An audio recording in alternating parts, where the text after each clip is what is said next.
So let's do in this video a few more problems on page 58 of the 104 text. So you can see here, we did 1 through 3 before. Now we're going to start doing them in basically all one swoop, if that makes sense. So we're going to solve algebraically and then write our answer on the number line, and then also write our answer in interval notation. So here is the equation. -3 times the quantity 5x minus 2 is less than or equal to -16x. So -3 times 5x minus 2 less than or equal to -16x. So we're going to solve this algebraically to start out with. -3 multiplied times 5x minus 2. Now I'm going to simplify this. Now, notice that this -3, I'm only distributing. This is not a case where I'm multiplying both sides by a negative. I'm only just doing a distributive property. So that is not going to change any signs. So there you go. Now, depending on which way you want to go with this, if you want to get the variable terms on the left side or the variable terms on the right side, it's going to work a little bit different, but it's going to be the same general concept. I think what I'm going to do is I'm going to add 15x to both sides. So that way, I only have to do one step here. So if I add 15x on the left, I end up with 6 on the left. Now we're just adding, so that's not going to change my sign. Add 15x on the left, add 15x on the right. That gives me -1x on the right-hand side. And then I would have to divide both sides by -1. If I divided the left-hand side by -1, I get -6. The right-hand side, when I divide by -1, I just get x. Now, because I divided by a negative, I have to flip my sign. So it's going to turn from a less than or equal to a greater than or equal to. So there you go. Now be very careful here. Because I have the variable on the right hand side, I have to realize what this is doing. Should my variable or the -6 be smaller? Well, notice that my variable is on the right hand side. It has the lower part, the closed part of the sign. So my variable has to be the smaller number here. -6 has to be the bigger number, right? Open mouth versus closed. So my variable has to be the smaller number. Be careful about that when we go and graph that on the number line, which is what we'll do right now. So we go here, -6 greater than or equal to x was my algebraic solution. All right. Again, -6 greater than or equal to x. That's all I'm doing there is writing that down. And so we're going to type in, or we're going to write in a -6. We'll write a circle here. Now that circle needs to be closed. So we're going to make sure that we fill it in. And then the arrow, this is what I was talking about, the x has to be the smaller number. So the variable, my solutions, have to be smaller than -6. I need the arrow pointing to the left. In terms of, so that's in terms of the number line. That's what that is. In terms of interval notation, my smallest number I can go out to, well, it's not really a number, but quasi number is -infinity. It goes all the way up to -6. -infinity is not a real number, so we put a parentheses. -6, I can plug in -6, so I got to put the square bracket on the negative 6. So that's it. Algebraic solution, number line solution, interval notation. Now, one thing, algebraic solution, notice that this algebraic solution, the x was on the right. If you would have solved it the other way, the x would have been on the left-hand side. This would have been an equivalent algebraic solution. You would have ended up with x is less than or equal to negative 6. So when you write your algebraic solution, I'm not concerned whether you write it this way or whether you write it this way. If you're writing it in a Moodle or something like that, I might ask you to leave your variable on the left-hand side just to make it easier. But either way, you can get it. All right, so let's do another problem. Let's do the next one. And these next couple will illustrate a unique property. Now, by the way, most of the time, just like when we solved equations, we ended up with a solution algebraically that comes out like this. X is greater than a number, X is less than a number, X is less than or equal to, X is greater than or equal to some number. But on occasion, something like this one happens. So let's solve this. 4 times t minus 1 greater than 3 times t minus 1 plus t.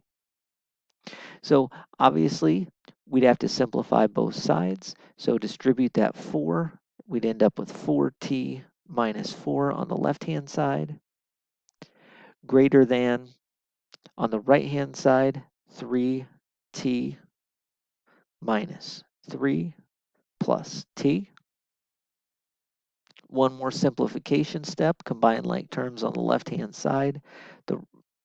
It becomes 4t minus 4. That didn't change anything. Combine like terms on the right-hand side, we get a 4t minus 3. All right. Now we see kind of what's going to happen. When I add 4t on the left-hand side, in order to get all my variable terms on one side and all my constants on the other, I'm going to subtract 4t from the left and 4t from the right. Well, what that gives me is that negative 4 is greater than negative 3. Now, obviously, negative 4, if you think about this on a number line, is to the left of negative 3 on a number line. So therefore, if we have a negative 4 greater than negative 3, that is a no solution idea. That's basically a false statement.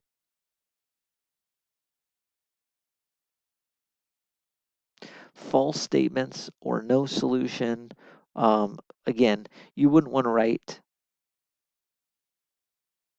just false because yes, this is a false statement, but that means that there is nothing you can plug into t in order to make this equation true. All right, so you can either write the words no solution or remember this empty set symbol 0 with a slash through it. Now, as far as number lines go and as far as interval notations go, basically the interval notation would be non-existent, and the number line, you would just draw nothing on the number line. So it's not a very interesting thing to do, interesting problem to do on the actual number line or in interval notation. You just leave it blank. Let's do another one. So let's do this. 4 times 2w minus 1 greater than or equal to 3 times w plus 2 plus 5 times w minus 2. All right, so let's distribute. On the left-hand side, we'd end up with 8w minus 4.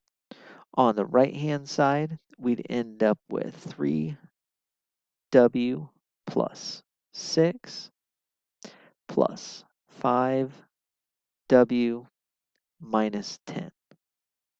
All right, let's combine like terms. Combining like terms on the left, well, there's nothing to combine. We just leave it as 8w minus 4. On the right, well, 3w and 5w add to 8w. 6 and negative 10 add to negative 4. What am I going to do? Well, I'm going to subtract 8w from the left and subtract 8w from the right so that I can get rid of my terms with the variable. If you do that, you get negative 4 is greater than or equal to negative 4. So there you go. Negative 4 greater than or equal to negative 4. We've eliminated our variable, but as always, we just ask ourselves, is that a true statement or not? In this case, because we have the equality, this is a true statement. So the solution is all real numbers, okay? And if you recall, there was a symbol for all real numbers, and that was this R with sort of the double lines on it. So if you want to write all real numbers as your solution or this double R, that's fine. By the way, this one is something that's a little bit more common in terms of interval notation and in number lines. Let me show you that. So our solution, again, a lot of times I'll write the double bar and just a single arched part. So all real numbers there. What you do is basically you put a line on top of your number line. Sometimes people put it right on it. Other times people put it on top, and you put arrows in both ways. So that's how you do it on a number line. And in interval notation, well, how far left do we go? Well, we go to negative infinity on the left. How far right do we go? Well, we go to positive infinity on the right. So our interval notation is from negative infinity to positive infinity. Again, you can't plug those numbers in. I should say numbers very loosely. Those aren't actual real numbers. And therefore, you put the parentheses on each side. So there you go. That's sort of the all real numbers and the no solution scenario. Now, the next two problems that the book deals with decimals and fractions. And so basically this is just, can we remember from 1-3 how to solve equations with decimals in them, and how can we solve equations with fractions in them? What I showed you in 1-3 is with decimals, just use the standard techniques. So let's go ahead and do that for this problem here. 4.9 plus 2.6x less than 4.2x minus 4.7. So what I would do is I would subtract 4.9 from both sides. If you subtract 4.9 from the left, you just end up with the 2.6x. If you subtract 4.9 from the right, whoops, excuse me, I hit the wrong button there. I apologize. On my calculator. So I got negative 9.6. So we end up with 4.2x minus 9.6. Okay. Then I would subtract 4.2x from both sides. So take 2.6x minus 4.2x. That gives you a negative 1.6x is less than negative 9.6. And then obviously we're going to divide both sides by a negative 1.6. Now, by the way, when you divide both sides by a negative, make sure that you flip the sign. All right, that changes from a less than to a greater than. So take negative 9.6 divided by 1.6, you get a 6. By the way, that's a positive 6. Let me write down all those steps just so that I know I said them, but let me write them down too. So what did we do first? The first thing is we subtracted 4.9, whoops, from both sides, subtract 4.2. 0.9. Then we took this, now we have our constants on the right-hand side, so we want to get our terms with the variable on the left. Let's subtract 4.2x. By the way, if you wanted to subtract the 4.2x first from both sides, that is perfectly acceptable. If you wanted to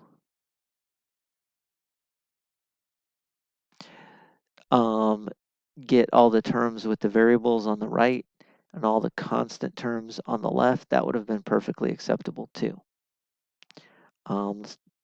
So we ended up with negative 1.6x less than negative 9.6. So divide both sides by a negative 1.6 divided by negative 1. My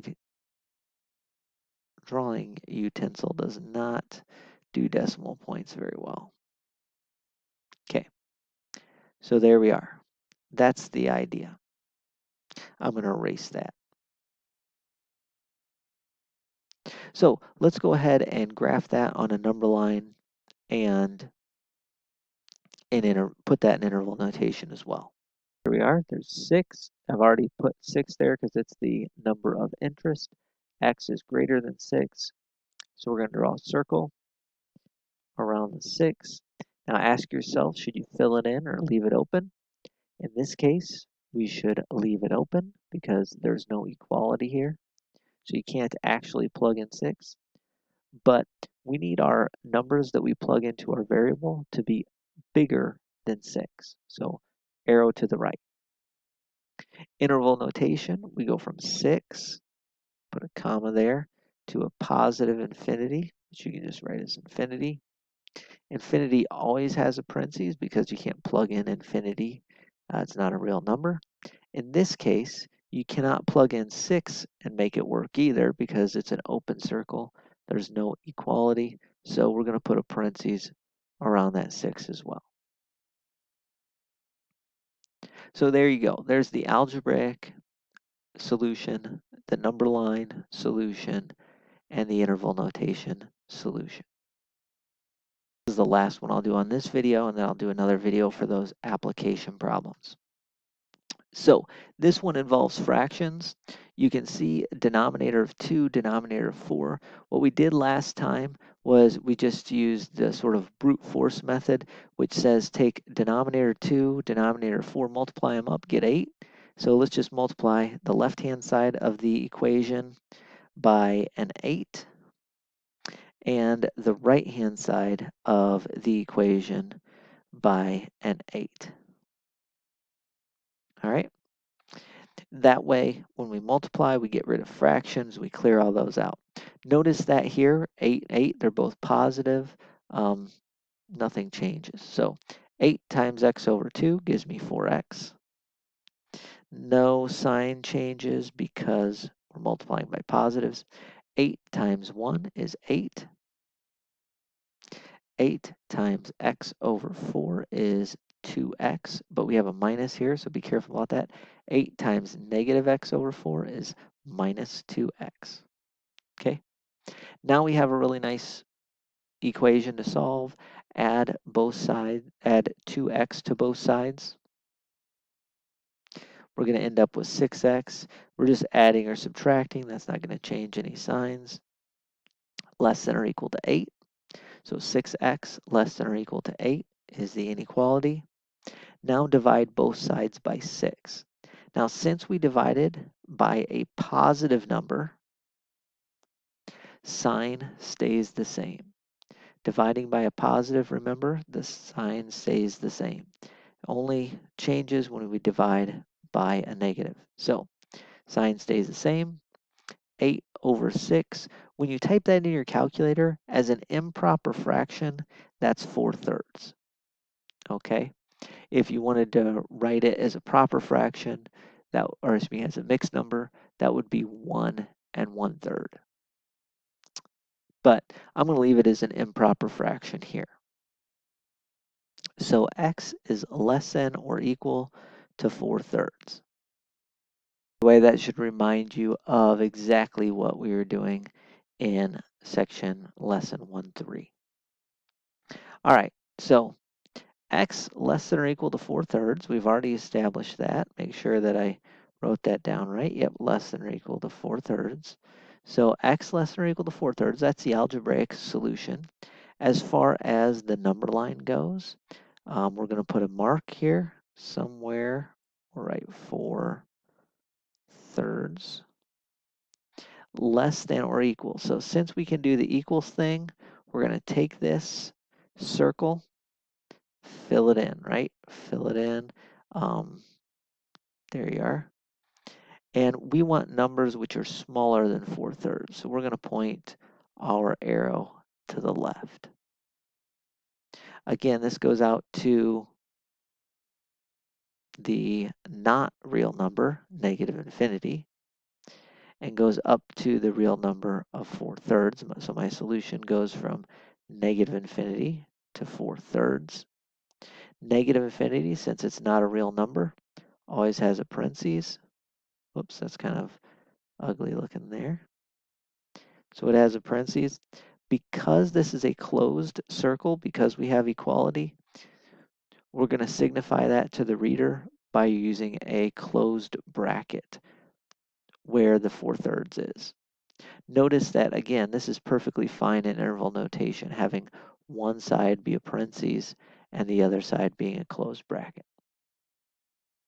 So there you go. That gives you a good idea of how to solve and then write in interval notation and write on a number line.